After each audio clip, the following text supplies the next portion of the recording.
Coco TV.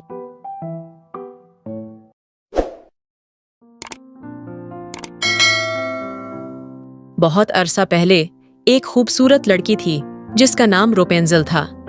उसके लंबे घने सुनहरी बाल थे जो उसकी सबसे बड़ी खूबी थे। उसके बाबा एक गरीब किसान थे जो अपनी बीवी के साथ एक छोटे से गांव में रहते थे। उनके घर के करीब एक बाग था जो एक चड़ील का था। ये बाग खूबसूरत और नायाब जड़ी बूटियों से भरा हुआ था। एक दिन रेपुंज़ेल की माँ को शदीद बीमारी ने आ घेरा और उसे कुछ खास जड़ी बूटियों की जरूरत थी जो सिर्फ चड़ील के बाग में पाई जाती थीं। रेपुंज़ेल के वालिद ने अपनी बीवी की मोहब्बत में चड़ील के बाग में चोरी से जड़ी बूटियां लेने की कोशिश की, लेकिन चड़ील ने उसे पकड़ लिया।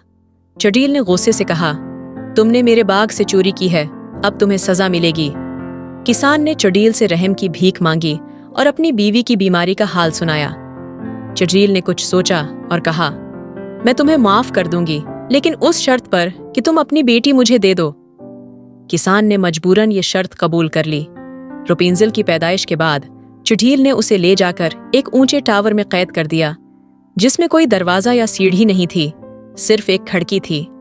चड़ील ने उसे अपनी बेटी की तरह पाला और उसका बहुत ख्याल रखा, लेकिन उसने रेपुंज़ेल को दुनिया से अलग थलग रखा। सालों गुजर गए और रेपुंज़ेल बड़ी हो गई।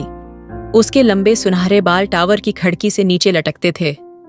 चड़ील रोजाना उससे मिलने आती और कहती, रेपुंज़ेल रेपुंज़ेल अपने बाल नीचे लटका दो।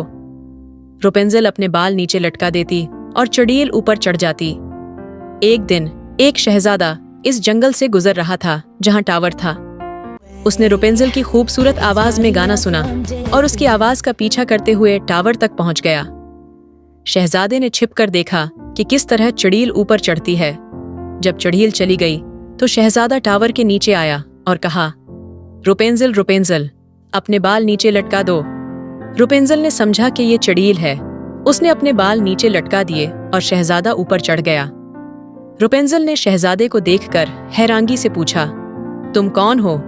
शहजादे ने अपना तारुफ कराया और बताया कि वो एक शहजादा है और उसकी आवाज से मुतासिर होकर यहाँ आया है।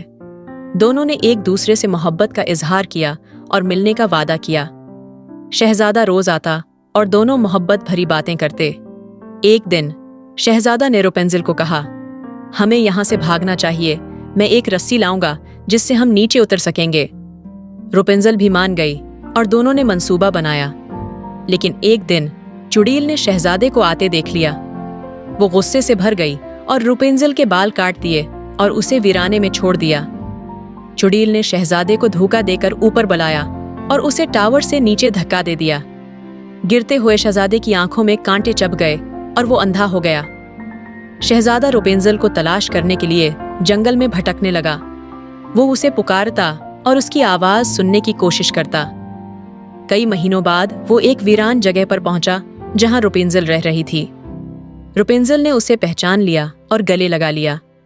रेपुंज़ेल के आंसू शहजादे की आंखों पर गिरे और वो माजिजाना तौर पर ठीक हो गया। दोनों खुशी खुशी महल वापस आए और शादी कर ली।